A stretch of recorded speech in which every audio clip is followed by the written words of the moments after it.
আসসালামু আলাইকুম রহমতুল্লাহ।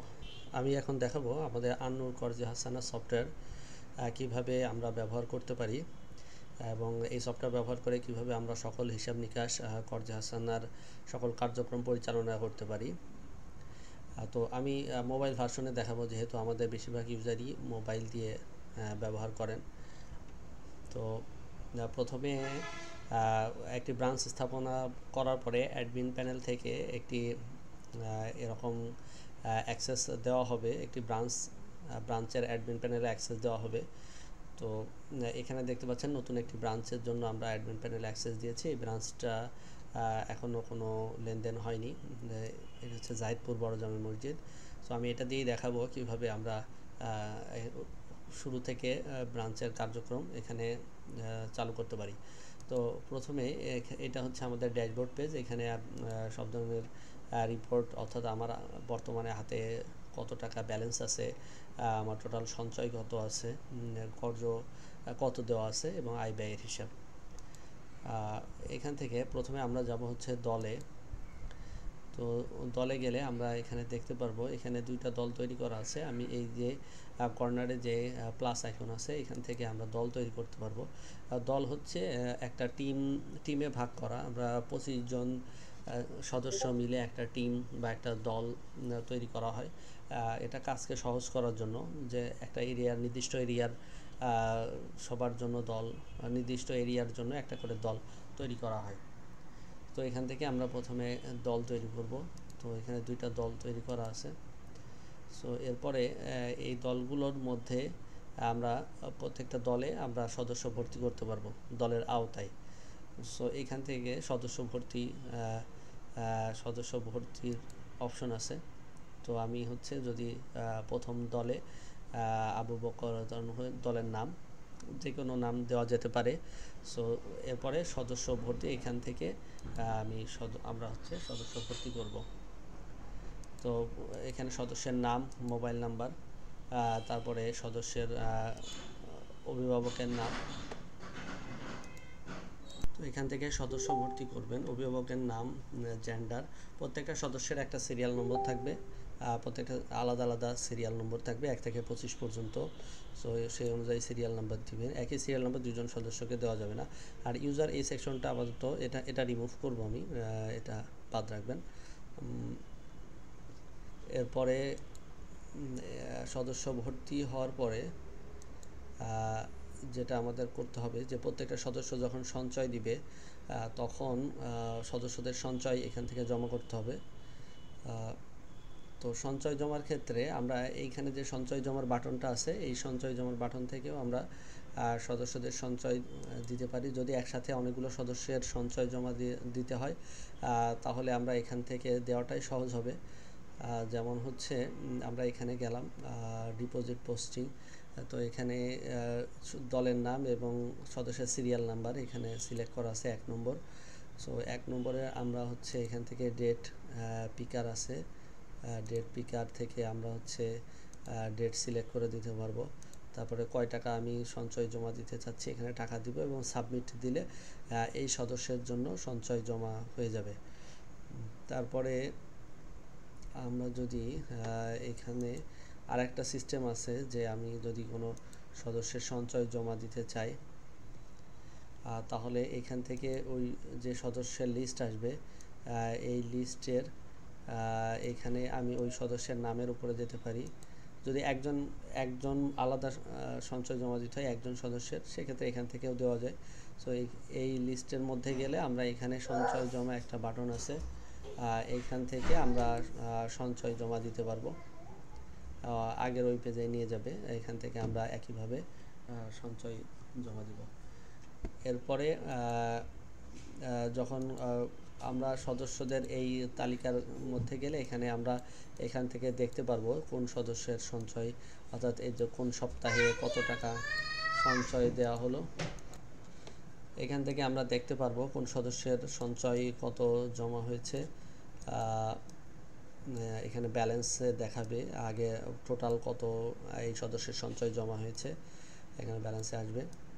তারপরে যদি কোনো সদস্যের কর্জ দেওয়ার প্রয়োজন হয়, সেক্ষেত্রে হচ্ছে আমরা এখান থেকে কর্য প্রদান আর যদি কোনো সদস্য টাকা উত্তোলন করতে চাই এই উত্তোলন বাটন থেকে আমরা হচ্ছে উত্তোলন করতে পারবো। সো আমি সাপোজ আমরা হচ্ছে এই প্রথম সদস্যকে আমরা কর্য দিব, সেক্ষেত্রে কর্য প্রদান বাটনে যদি আমি ক্লিক করি তাহলে এখান থেকে দেখেন এখানে ওই সদস্যের নাম দেখাচ্ছে। এটা চেক করে নিতে হবে যে আমি সঠিক সদস্যকে কর্য দিচ্ছি কি না। এরপরে এখান থেকে আমি কয় তারিখে কর্যটা দিচ্ছি তারিখ এখান থেকে সিলেক্ট করতে হবে, কত টাকা কর্য দিব, এখানে 1000, 2000, 5000 যেটা দিবেন সেটা এখানে উল্লেখ করবেন।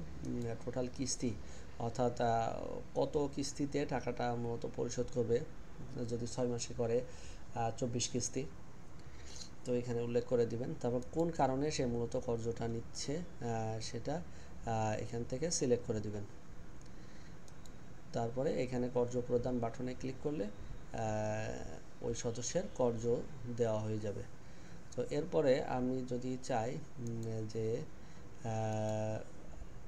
কর্যের তালিকা দেখতে চাচ্ছি যে আমার এই দলের মধ্যে কতজনকে কর্য দেওয়া আছে, তো তালিকায় গেলে এখান থেকে আমি টোটাল কর্যের তালিকাটা দেখতে পারবো। যেহেতু এখনও কর্য দেওয়া হয়নি সেজন্য তালিকা ফাঁকা দেখাচ্ছে। তো এরপরে যদি কোনো সদস্যের উত্তোলন করতে চাই কর্য তালিকা, এই যে এখানে যে কর্য তালিকা আছে এখানে টোটাল এই ব্রাঞ্চের কত কর্য কাকে কাকে কর্য দেওয়া হয়েছে সেটার একটা তালিকা এখানে আসবে। যদি আমি কোনো সদস্যের টাকা উত্তোলন করতে চাই সেক্ষেত্রে ধরেন এই সদস্য সে চাইলো যে তার যে ব্যালেন্স আছে এই ব্যালেন্স থেকে সে টাকা উত্তোলন করবে। তো এখানে কিছু মেনু আছে সদস্যের ডিটেইলে গেলে এখান থেকে সঞ্চয় জমা দেওয়া যায়, কর্য দেওয়া যায়, কর্য ফেরত মানে হচ্ছে কর্য দেওয়ার পরে সে যে কিস্তিটা দিবে সেই কিস্তিকে আমরা বলতেছি কর্য ফেরত। সো এখান থেকে কিস্তি আদায়, এখান থেকে যেহেতু এই সদস্যের কোনো কর্য নেই তো কিস্তি আদায় করা যাবে এখান থেকে। আবার এইখানেও অপশন আছে এই যে এখান থেকে কর্য ফেরত, অর্থাৎ আমরা যদি একসাথে কয়েকজনের কর্য নিতে এখান থেকে দেওয়াটা বেটার। আমরা ধরেন 1 নম্বর সদস্য আমি চাচ্ছি 1, 2, 3 তিনজনেরই কর্য দেওয়া আছে, আমি তিনজনের একসাথে আমি কিস্তি আদায় করে নেব। সেক্ষেত্রে এখান থেকে সহজ হবে, একজন 1 নম্বর দিয়ে নেক্সটে দিলে আবার এটা 2 নম্বরে চলে যাবে, 3 নম্বরে চলে যাবে। এখানে নিচে ফর্ম আসবে, ফর্মে সাবমিট করলে হয়ে যাবে। তো এভাবে কিস্তি আদায় করা যাবে। আর হচ্ছে আয় ব্যয়ের এখানে হিসাব, অনেক সময় হচ্ছে আমাদের বেশ কিছু আয় এবং ব্যয় হয়। আয় মানে কেউ যদি দান করতে চায় বা ওই যে আমাদের সদস্য ভর্তি ফি 50 টাকা, তো এই আয় হয়। সো এই আয় যদি হয় তাহলে এইখানে সবুজ বাটনের উপরে ক্লিক করে আয় কোন খাতে আয়টা হচ্ছে ভর্তি ফি বা কেউ দান করলে এখানে আয়টা লিখবেন, ডেট এবং কত তারিখে আয়টা এসেছে এবং তার অ্যামাউন্টটা দিয়ে সেভ দিতে হবে। আবার হচ্ছে আমি যদি ব্যয় কোনো ব্যয় হয়, যেমন শিট তৈরি করা, কোনো খাতা কলম কেনা, ক্যালকুলেটর কেনা, এই জাতীয় যদি ব্যয়গুলো হয় তাহলে এই ব্যয়গুলো আমার এই লাল বাটনে ক্লিক করে আমি হচ্ছে ব্যয় কোন খাতে ব্যয় করছি, স্টেশনারি খাতা কলম এগুলো থাকলে স্টেশনারি বা অন্য কোনো ব্যয়ের খাত থাকলে সেটা অ্যাডমিনকে জানালে এখানে অ্যাড করে দেওয়া হবে। তারপরে ওই খাতে সিলেক্ট করার পরে ডেট এবং হচ্ছে অ্যামাউন্ট দিয়ে সেভ দিলে আমাদের এই ব্যয় যুক্ত হবে। তো এরপরে এগুলো সমস্ত কিছু করার পরে এখানে দেখবেন বর্তমানে আপনার হাতে ব্যালেন্স কত আছে সেটা হাতে নগদে জমা হবে। এবং সঞ্চয় স্থিতি মানে হচ্ছে এখন পর্যন্ত সদস্যদের টোটাল সঞ্চয় কত আছে আমাদের হাতে জমা আছে সেটা এখানে দেখা যাবে। এবং কর্য স্থিতি মানে হচ্ছে কর্য দেওয়ার পরে মাঠে আমরা সদস্যদের কাছ থেকে টোটাল কত টাকা পাবো সেটা এখানে টোটাল দেখা যাবে। আয় ব্যয়, কত টাকা মোট আয় হয়েছে এবং কত টাকায় ব্যয় হয়েছে সেটা এখানে দেখা যাবে। আর এখানে হচ্ছে আমার অ্যাকাউন্ট একটা অপশন আছে। আমার অ্যাকাউন্ট মানে আমরা চাইলে আমাদের ব্রাঞ্চের অন্য কাউকে এই সফটওয়্যার অ্যাক্সেস দিতে পারি যে শুধু দেখতে পারবে, কোনো এই যে আয় ব্যয় যুক্ত করা বা সঞ্চয় কর্য দেওয়া এগুলো কোনো কিছুই করতে পারবে না। এরকম অ্যাক্সেসও আমরা আমাদের ব্রাঞ্চে যে কাউকে দিতে পারবো। সো এটা অ্যাডমিনকে জানাতে হবে, অ্যাডমিন এটা অ্যাড করে দিতে পারবেন। আর এরপরে ওই সদস্য যদি লগ ইন করে ওই সদস্য কারোর ব্যালেন্স দেখতে পারবে না, শুধু তার লিস্ট দেখতে পারবে এবং কোনো কিছু অ্যাড এডিট বা কোনো কিছু করতে পারবে না। সে শুধু আমার অ্যাকাউন্টে গেলে এখানে আসবে না, যেহেতু এখানে কোনো মেম্বার নেই। আমার অ্যাকাউন্টে গেলে তার যে যত টাকা জমা আছে, তার যে ট্রানজ্যাকশন, এটা সব কিছু সে তার নিজের অ্যাকাউন্টেরটা দেখতে পারবে এবং অন্য অ্যাকাউন্টের অপশনগুলো সে টোটাল অ্যামাউন্ট কোনো অপশন, এই ধরনের কোনো অপশন সে কোনো কিছু পাবে না। শুধু এই রিপোর্টগুলো দেখতে পারবে। এখানে রিপোর্ট আছে, টোটাল লোন কেমন দেওয়া হচ্ছে, কিস্তি কেমন আদায় হচ্ছে, রিপোর্টগুলো দেখতে পারবে বা আমাদের সদস্যগুলো দেখতে পারবে। এবং এখানে যে আয় ব্যয়ের রিপোর্টটা আছে, এখানে এগুলো সে সহজেই দেখতে পারবে। তো আজকে এই পর্যন্তই। যদি কোনো প্রশ্ন থাকে তাহলে অবশ্যই কমেন্টে জানাবেন।